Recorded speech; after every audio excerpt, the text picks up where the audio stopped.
of victims. A wrestling champion, skilled in martial arts, she used her skills to end the lives of her victims. She turned her victims' homes into a wrestling ring, becoming one of the most horrific serial killers. Sentenced to 759 years in prison, her victim count ranges from 24 to 49, but her true number of victims remains unknown. She is the Old Lady Killer. They strung up a man, they say, who murdered 3. Juana Barraza was born in 1958 in a small village in Mexico. Juana grew up in a poor, dysfunctional family. Her mother was a harsh, alcoholic figure, known for her extreme violence within the home. Her relationship with Juana was filled with conflict and tension. Juana was physically abused by her mother from an early age, often punished severely for minor mistakes. On one occasion, when her mother couldn't afford a glass of alcohol and Juana was no older than 13, her mother handed her over to a wealthy man in exchange for 3 glasses of alcohol. Juana's mind, still that of a child, couldn't comprehend what was happening.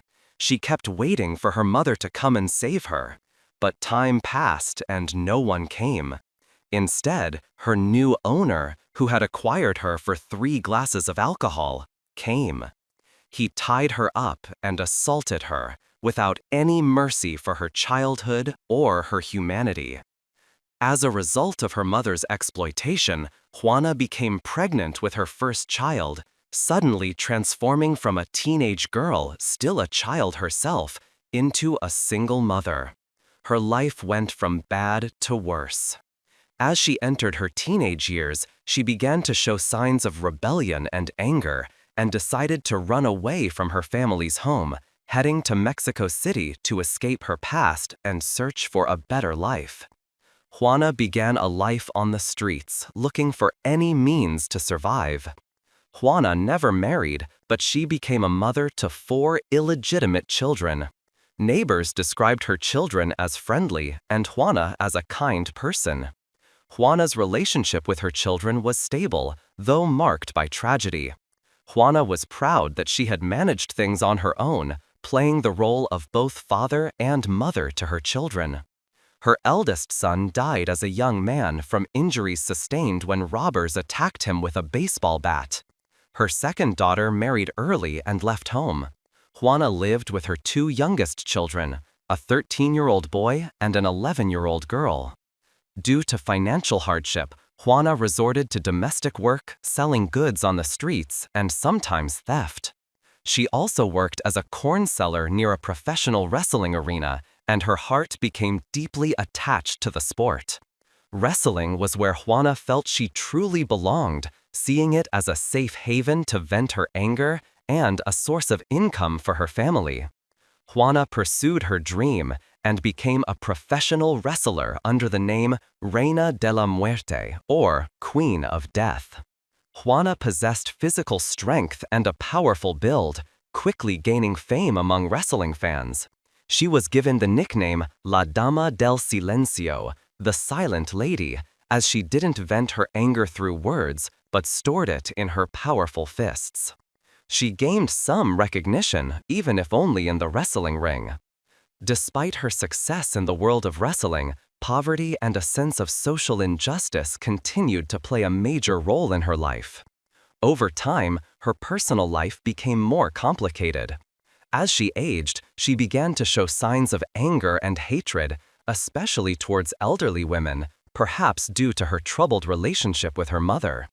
Over time, she transformed from a silent lady adorned with a mask of calm into a terrifying monster carrying many secrets and deep-seated grudges. For just as she was a skilled wrestler, she was also a skilled killer. Between 1998 and 2006, Juana began her hunts, targeting elderly women usually between 60 and 90 years old who lived alone in the poor areas of Mexico City, as they were easy prey. Juana would roam the poor neighborhoods looking for elderly women living alone, trying to win their trust. She would pretend to be an ordinary person or to have good intentions.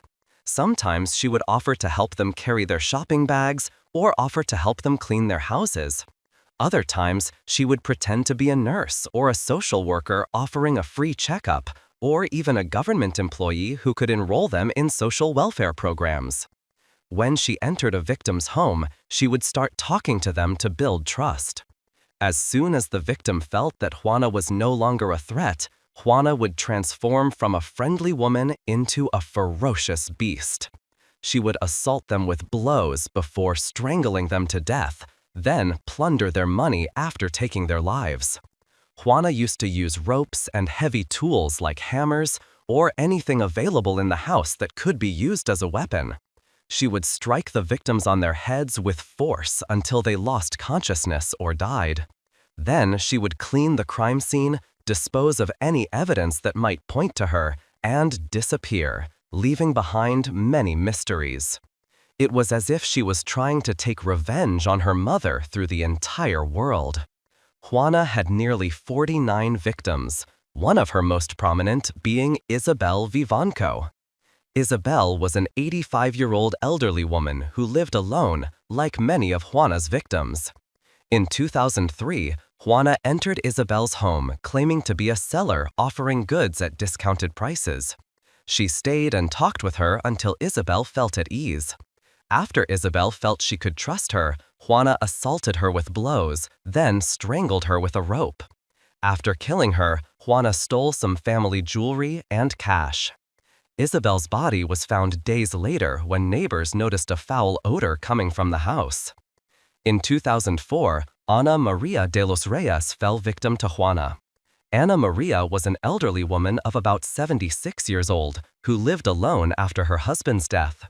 Ana Maria was a very religious woman who made sure to visit the church daily. Juana entered Ana Maria's home claiming to be a nurse who had come to provide healthcare services. After Ana Maria let her in, Juana beat her to death using a glass statue in the house. After killing her, Juana stole some money and valuable watches. 2 days after the crime, a neighbor decided to visit Ana Maria because she hadn't seen her for a while. Upon entering the house, she found Ana's body lying on the floor with signs of severe violence. Investigations revealed bruises and head wounds from violent blows, as well as rope marks around the neck, indicating an attempt to strangle the victim. And just like her predecessors, Maria de los Angeles fell victim in 2005. Maria was an elderly woman of about 82 years old, a quiet person who lived alone. Juana entered Maria's home under the guise of being a social worker, claiming she had come to offer help. After Maria felt comfortable with her, Juana strangled her with a towel. She then stole some jewelry and a small amount of cash from the house. Maria's body was found days later when neighbors noticed she had not left her home. Initially, Juana was distinguished by her ability to leave no incriminating evidence at the crime scene. As the days passed, the number of elderly female victims grew day by day, and the search for the killer became an incredibly complex process. Evidence was conflicting, and theories and opinions varied, leading the police to assume there was more than one killer. Although the killer stole symbolic items, a strange coincidence distracted the investigation. One of the victims owned an 18th-century painting by a French artist. The police wondered, was this painting related to the crimes, or was it just a coincidence? The police were insistent that the crimes were not related to each other. Due to the lack of clear answers, the media directed harsh criticism at them for the repetition of crimes with the same pattern and the police's rejection of evidence pointing to a serial killer in Mexico City. This angered the public, who accused the police of gross negligence. The situation continued this way until another victim fell, but this time a witness mentioned seeing a man dressed in women's clothing leaving the victim's house, describing the killer as very tall, broad-shouldered, and with obvious physical strength. Another witness mentioned seeing a large woman wearing a red blouse leaving a murdered woman's house. The police's attention turned to transgender individuals, and they launched widespread arrest campaigns against prostitutes and transgender people. The police spent several months pursuing and interrogating transgender individuals, hoping to find the killer, but to no avail. Here, the press became even more incensed, accusing the police of trying to mislead public opinion.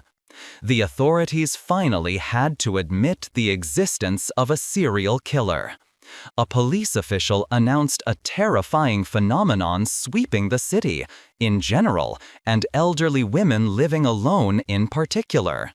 The government urged the public not to talk to strangers and to be wary of elderly relatives and neighbors accompanied by unfamiliar people. The authorities announced the existence of a serial killer and named him the Old Lady Killer. These statements caused a state of panic and terror among the citizens. Events continued until January 25, 2006, the day the entire city was turned upside down. On that day, Juana tried to enter the home of an elderly woman named Olga Reyes Camacho, 85, in a residential neighborhood. She claimed to be a social worker who had come to offer help. Juana was carrying a large bag and moving unnaturally, which aroused the suspicion of one of the victim's neighbors, who noticed Juana's suspicious behavior. The neighbor, named Carmen, called the police and described Barraza, prompting the police to head to the location quickly. Within minutes, the police arrived at Olga's house. Juana tried to escape as soon as she saw the police, which increased their suspicions. The police investigated her and searched her bag, where they found a stethoscope, pension application forms, and a card identifying her as a social worker. They also found stolen property from previous victims, including jewelry and cash. In addition, she was carrying a rope she had used in her previous crimes. Juana was arrested at the scene and taken to the police station for questioning. Initially, Juana denied committing the crime, stating that she was visiting the victim looking for work doing laundry. But given that she was caught at the crime scene with the stolen property found in her possession, the witness testimony, and the match of her fingerprints with those found in the homes of some victims, the evidence against her was strong. Under the pressure of the evidence, Juana finally confessed, but she only admitted to killing Olga Reyes Camacho. But she denied any involvement in any other murders. However, after fingerprint analysis, investigations proved Juana's involvement in at least 10 murders, out of more than 40 attributed to the then unknown killer. The police also released footage of her reenacting a murder for investigators. In Mexico, courts move very slowly, but the media didn't wait. It created a huge stir across the country after the arrest of the person who had spread terror in the streets after nearly 49 victims with the same circumstances.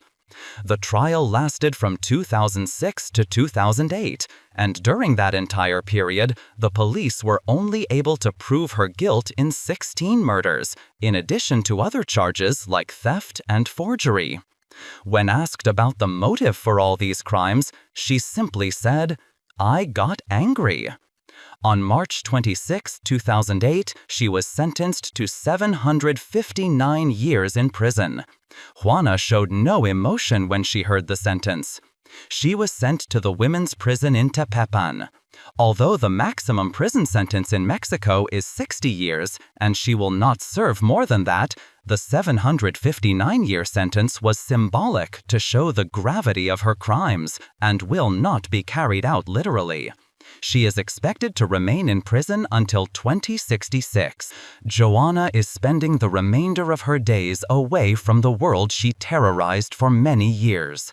From a childhood full of pain and abuse, to the wrestling rings where she found a temporary refuge, and then to a series of horrific crimes that lasted between 1998 and 2006, during which her name was written among the most dangerous serial killers in Mexico's history. Perhaps she was a killer who roamed in the shadows, hunting elderly women and ending their lives without mercy. But the question that arises is, can she be compared to someone who presents a cheerful face to men, only to hunt their souls and turn into a merciless monster? If you want to know about the next killer, don't forget to subscribe to the channel and hit the like button. The killer might be closer than you think.